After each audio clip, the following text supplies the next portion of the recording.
वाजता स्वतः देशाचे पंतप्रधान नरेंद्र मोदी साहेब करणार आहेत। या कार्यक्रमाला उपस्थित राहतील। त्यानंतर अश्विनी वैष्णव साहेब देखील उपस्थित। या कार्यक्रमाचे आयोजक निमंत्रक जे आहेत ते राज्याचे मुख्यमंत्री देवेंद्रजी फडणवीस देखील उपस्थित राहतील आणि उपमुख्यमंत्री एकनाथजी शिंदे आणि उपमुख्यमंत्री अजितदादा देखील या कार्यक्रमाला उपस्थित राहतील। या कार्यक्रमासाठी जग 33 देशातले मंत्री आणि मंत्री दर्जाची लोक या कार्यक्रमामध्ये सामील होणार आहेत। जगभरातले 120 विविध कंपन्यांचे सीईओ व त्या कंपन्या मनोरंजन क्षेत्रातल्या असतील, उद्योग क्षेत्रातल्या असतील, टुरिझम क्षेत्रातल्या असतील, अशा मोठ्या कंपन्यांचे सीईओ देखील उपस्थित राहणार आहेत। आपल्या देशातले बॉलिवूड, टॉलिवूडचे, मराठीचे सेलिब्रिटी देखील उपस्थित राहणार आहेत, निर्माते देखील उपस्थित राहणार आहेत। आणि या संपूर्ण कार्यक्रमामध्ये भारत पॅव्हिलियन आहे, त्याच्यानंतर महाराष्ट्र पॅव्हिलियन आहे, तेलंगणा पॅव्हिलियन आहे, नेटफ्लिक्स पॅव्हिलियन आहे, ॲमेझॉनचं पॅव्हिलियन आहे, असे विविध उद्योग क्षेत्रातली आणि मनोरंजन क्षेत्रातली पॅव्हिलियन याच्यामध्ये। आणि त्याचं उद्घाटन 12:30 वाजता नरेंद्र मोदी साहेबच या सगळ्यांच्या उपस्थितीमध्ये करणार आहेत। 1 तारखेच्या कार्यक्रमाची सगळी जय्यत तयारी महाराष्ट्र शासनामार्फत आम्ही करतोय। याच्यामध्ये उद्योग विभागाचा आणि सांस्कृतिक विभागाचा देखील खरीचा वाटा आहे आणि त्याच उद्देशानं आज मी ही आढावा बैठक घेतली होती। संपूर्ण कार्यक्रम हा 4 दिवसाचा असणार आहे। 1 तारीख, 2 तारीख, 3 तारीख आणि 4 तारीख। पहिल्या दिवशी सगळे हे कार्यक्रम झाल्यानंतर संध्याकाळी सांस्कृतिक कार्यक्रम आहे। या पहिल्या दिवशीच्या कार्यक्रमामध्ये अनेक सीईओंबरोबर राऊंड टेबल कॉन्फरन्समध्ये देखील पंतप्रधान महोदय, केंद्रातले मंत्री आणि मुख्यमंत्री महोदय सामील होणार आहेत। दुसऱ्या दिवशी पूर्ण दिवस मुख्यमंत्री महोदय अनेक लोकांशी राऊंड टेबलमध्ये चर्चा करणार आहेत। त्या दिवशी देखील संध्याकाळी सांस्कृतिक कार्यक्रम आहे। तिसऱ्या दिवशी देखील अशाच काही परिसंवाद असतील, त्याच्यानंतर कॉन्फरन्सेस असतील आणि चौथ्या दिवशीचा जो कार्यक्रम आहे मोठा सांस्कृतिक, तो नवी मुंबईला डी.वाय. पाटील स्टेडियमवर आहे। ए.आर. रहमान त्याला कार्यक्रमाला उपस्थित राहणार आहे। अशा पद्धतीचा हा भरगच्च कार्यक्रम 4 दिवस वेव्हच्या माध्यमातून या मुंबईमध्ये होतोय। अनेक मोठमोठ्या कंपन्यांनी देखील आपल्याला याच्यामध्ये सहकार्य केलंय आणि सहकार्य करत असताना एक संकल्पना याच्यामध्ये आपण राबवतोय आणि ती म्हणजे जेवढ्या शिष्टमंडळांना गाड्या लागतील त्या भारतीय बनावटीच्या द्यायचा आमचा प्रयत्न राहणार आहे आणि त्याच्यामध्ये आम्ही यशस्वी होऊ असं मला वाटतं आणि ती देखील उपाययोजना आपण चांगल्या पद्धतीने करतो। 1 ला 2 तारखेला हा कार्यक्रम झाल्यानंतर 3 आणि 4 तारखेला रजिस्ट्रेशन करून मला असं वाटतं की अधिकारी लोक आणि ओपन टू ऑल अशा पद्धतीनं कार्यक्रम हा करता येईल का, हा देखील विचार आजच्या आम्ही आढावा बैठकीमध्ये केलाय। राज्याचे मुख्यमंत्री देवेंद्रजींशी आणि दोन्ही उपमुख्यमंत्र्यांशी चर्चा करून त्याच्यामध्ये आम्ही पुढे जाऊ। परंतु अतिशय आंतरराष्ट्रीय दर्जाचा हा मोठा कार्यक्रम आहे। आपलं देखील सगळ्यांचं सहकार्य आम्हाला शासनाला अपेक्षित आहे। आपल्याबरोबर देखील दुसऱ्या दिवशी संध्याकाळी स्वतः राज्याचे मुख्यमंत्री हे आंतरराष्ट्रीय स्तरावर काय काय महाराष्ट्र निर्णय घेणार आहे यासाठी पत्रकारांशी देखील ते इंटरॅक्शन करतील। असा भरगच्च कार्यक्रम हा 4 दिवसाचा आहे आणि या 4 दिवसाच्या कार्यक्रमामध्ये देखील आपण सहभागी व्हावं, आपला सक्रिय सहभाग असावा आणि आपलं सहकार्य आम्हाला विनंती करण्यासाठी आज मी आपल्याला बोलवलेलं आहे। सर, वेव्स खूप मोठी संकल्पना आहे आणि याचे समाज माध्यमांवरती काय पडतात मोठे जसं सांगितलं की आपल्या महाराष्ट्राला पर्यटनाची संस्कृती आहे, चित्रपट निर्मितीची आपली परंपरा आहे। दादासाहेब फाळकेंनी चित्रपट निर्मितीला सुरुवात केली, त्यांनी पहिलं चित्रपट या महाराष्ट्रामध्ये आणला। या सगळ्या गोष्टी आपल्याकडे ज्या ऐतिहासिक आहेत म्हणजे प्रत्येक विभागातल्या, त्याच्यामध्ये सांस्कृतिक विभाग असेल, अन्य पर्यटन विभाग असेल, या सगळ्याच्या ज्या काही आपला महाराष्ट्राचा ठेवा आहे तो परदेशापर्यंत पोचावा आणि मुंबई शहर हे आंतरराष्ट्रीय शहर आहे ते देखील जगाच्या पातळीवर क्लिक व्हावं यासाठी केलेला उपक्रम आहे। पीएम मोदी हे राऊंड टेबल कॉन्फरन्सच्या व्यतिरिक्त आणखीन कुठल्या कार्यक्रमामध्ये सहभागी होणार? नाही, उद्घाटन स्वतः नरेंद्र मोदी साहेब करणार आहेत. त्याच्यानंतर भारत पॅव्हिलियनचं उद्घाटन स्वतः नरेंद्र मोदी साहेब करणार आहेत. महाराष्ट्र पॅव्हिलियनला नरेंद्र मोदी साहेबांची भेट आहे आणि संध्याकाळच्या सत्रामध्ये ते अनेक सीईओंशी राऊंड टेबलमध्ये चर्चा करणार. सर ऑल्सो ये बहुत बड़ा समिट है जिसमें एक साथ पीएम मोदी, जयशंकर जी या फिर अश्विनी वैष्णव एक साथ मुंबई यानी महाराष्ट्र में आएंगे और ये जो समिट है इसमें 16 से लेकर 60 तक सब लोग पार्टिसिपेट कर रहे हैं. ये महाराष्ट्र को कैसा विजन देगा आगे? आप क्या कन्वे करना चाहेंगे महाराष्ट्र की जनता? महाराष्ट्र की मुंबई सिटी जो है वो अंतर्राष्ट्रीय सिटी है और उस शहर में ये प्रोग्राम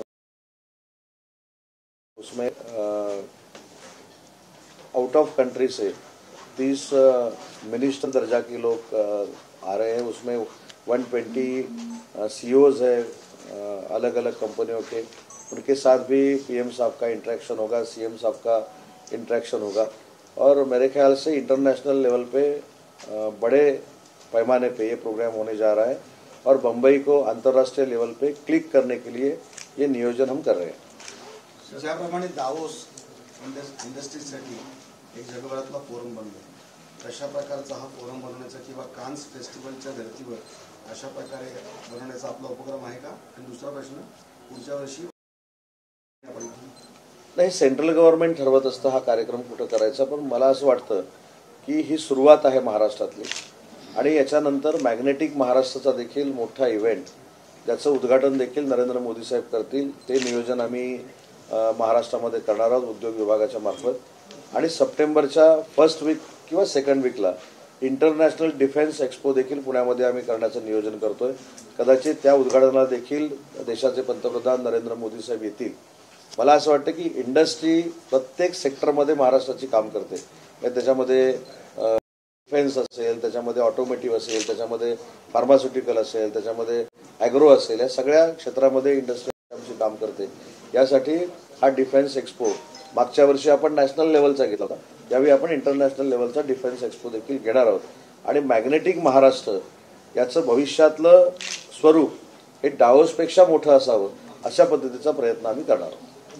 विजय वडेट्टीवारांनी प्रश्नचिन्ह उपस्थित केलंय काश्मीर हल्ल्यावर. ते म्हणतात की एवढे आतंकवादी तिकडे घुसले कसे, हे अपयश कोणाचं आहे आणि 1.5 तास ते आतंकवादी तिथे होते, हे केंद्र सरकारचं अपयश आहे. त्याच्यामुळे आता सुरक्षा यंत्रणेवर प्रश्नचिन्ह निर्माण झाले.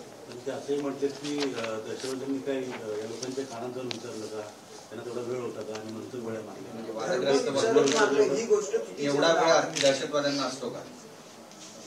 मला असं वाटतं की जो हल्ला झाला तो काय फक्त 27 लोकांवर हल्ला झाला नाही, तो देशाच्या अस्मितेवरचा हल्ला होता आणि देशाच्या अस्मितेवरच्या हल्ल्याच्या संदर्भात बोलताना आमच्या सगळ्या राजकीय सहकाऱ्यांनी थोडं भान ठेवून बोललं पाहिजे. कारण शेवटी सैन्याचं मॉरल आपणच सगळ्यांनी वाढवलं पाहिजे. सैन्याच्या जीवावर ते काय मी काय सुरक्षित ह्या पूर्ण देशामध्ये वावरतोय. ज्या सैन्यानं अनेक वेळा प्रूव्ह करून दाखवलेलं आहे की जगाच्या पातळीवर भारतीय सैन्य हे उजवं आहे, त्या सैनिकांवर आक्षेप घेणं मला असं वाटतं की अतिशय साफ चूक आहे आणि अशा पद्धतीचा आक्षेप कोणी घेऊ नये ही माझी विनंती आहे.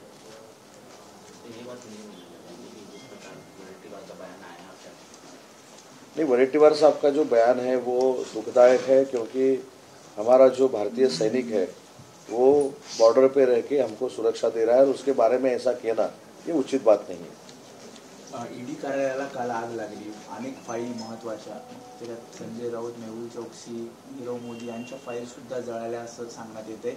आग लावल्याचा संशय सुद्धा व्यक्त केला जातो किंवा प्रश्नचिन्ह उपस्थित होत आहे. ईडीच्या कार्यालयाला जी आग लागलेली आहे ती कशामुळे लागली, का लागली, याचा सविस्तर तपास होईल, त्याची इन्क्वायरी होईल आणि त्याच्यातनं योग्य कारण जे आहे ते पुढे येईल.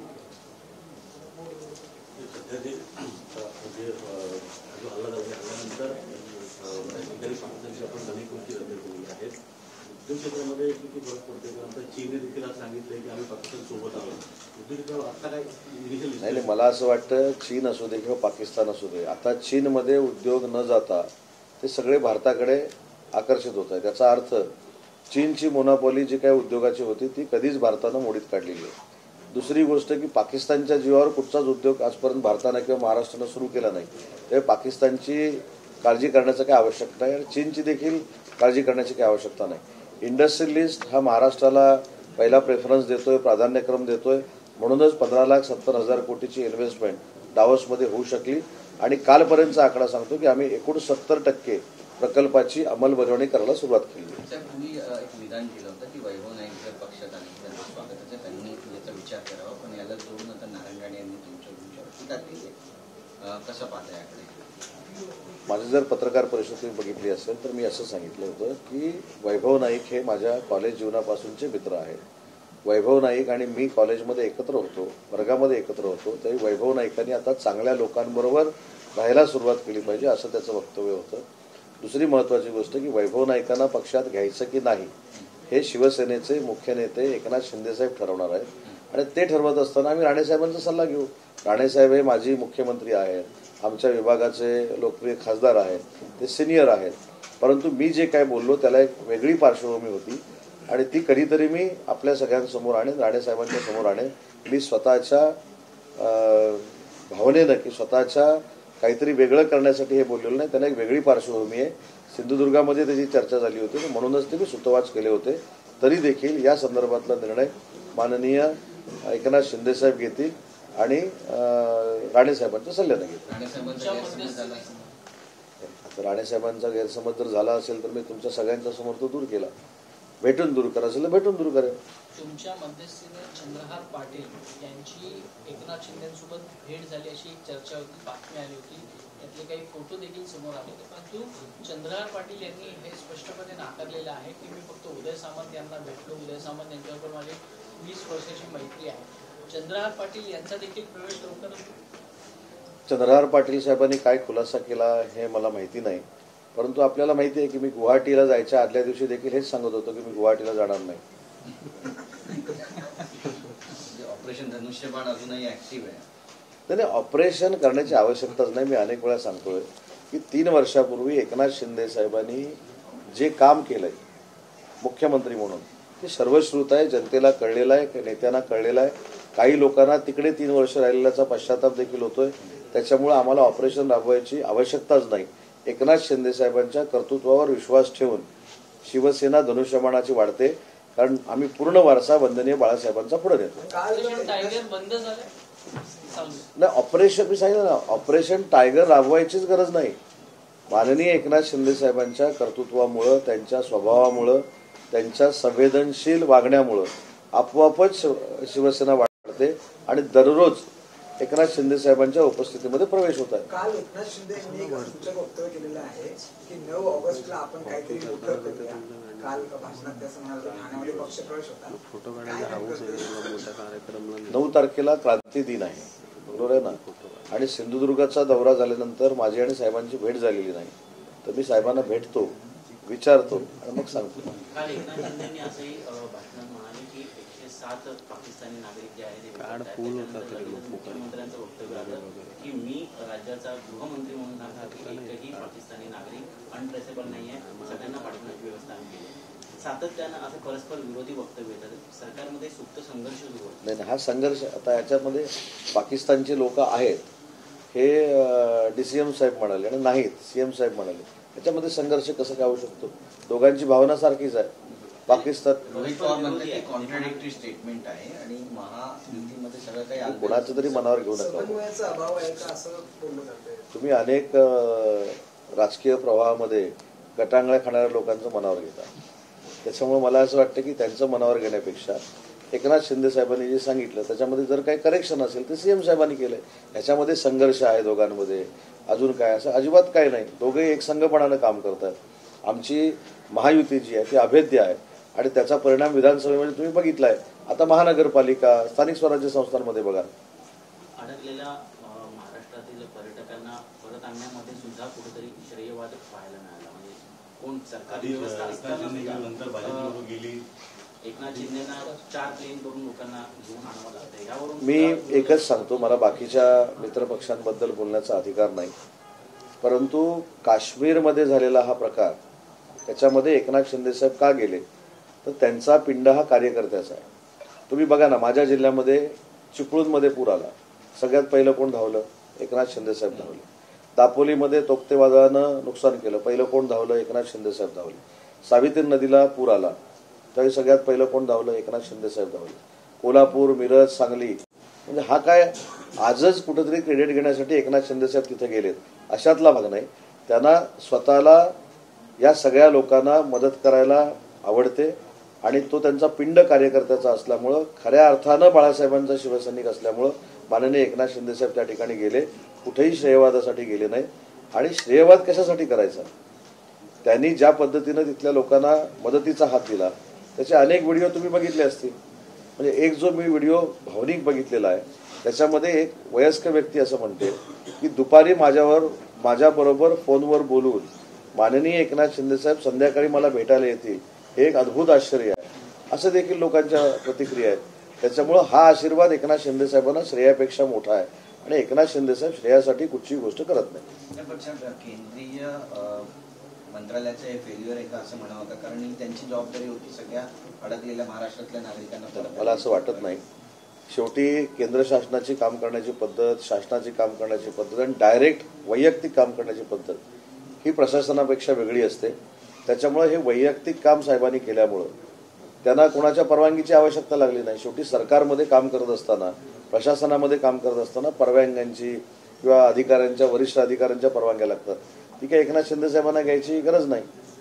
त्याच्यामुळे मला असं वाटतं की आम्ही सगळ्यांचं रिपोर्टिंग बघत असताना तुमचं पण रिपोर्टिंग बघितलेलं आहे की तिथं ज्या पद्धतीची परिस्थिती होती ती अतिशय वाईट होती आणि त्या वाईट परिस्थितीतनं महाराष्ट्रातल्या लोकांना बाहेर आणण्यासाठी एकनाथ शिंदे साहेब गेले होते, गिरीश महाजन देखील गेले होते, त्यांचं देखील आम्ही कौतुक करतो. त्याच्यामुळे इथे श्रेयवादाचा काही प्रश्नच येत नाही. सर, राष्ट्रवादीचे तालुका अध्यक्ष होते भायखळ्याचे, त्यांची मागच्या वर्षी हत्या झाली होती. त्यांच्या परिवाराने आज पत्रकार परिषद घेतली आणि त्यांनी असं सांगितलं की जे आरोपी आहेत त्यांना वाचवण्यासाठी सरकारमध्येच मंत्री काम करतायत. क्राईम डीसीपी यांच्यावरती सरकारमधल्या मंत्र्यांचा प्रभाव आहे, त्यामुळे क्राईम डीसीपी आरोपींना पकडत नाहीत. येत्या 1 तारखेला आम्ही सर्व पुरावे देऊन खुलासा करणार आहोत. राजकीय नेते आहेत 2, ते दबाव टाकतात. नाही, खरं पुरावा त्यांच्याकडे असेल तर त्यांनी तो मुख्यमंत्री महोदयांकडे द्यावा, उपमुख्यमंत्री महोदयांकडे द्यावा. असं कोण जर वागत असेल तर त्यांनी वागू नये अशा पद्धतीच्या स्पष्ट सूचना मुख्यमंत्री आणि उपमुख्यमंत्री करतील. दुसरी गोष्ट अशी आहे की योगेश कदम विरुद्ध नितेश राणे असा एक वाद सुरू झालेला आहे की नितेश राणे असं म्हणाले की गृहमंत्री देवेंद्र फडणवीस असताना त्यांच्यापेक्षा तुम्ही मोठे नाही, असा एक इशारा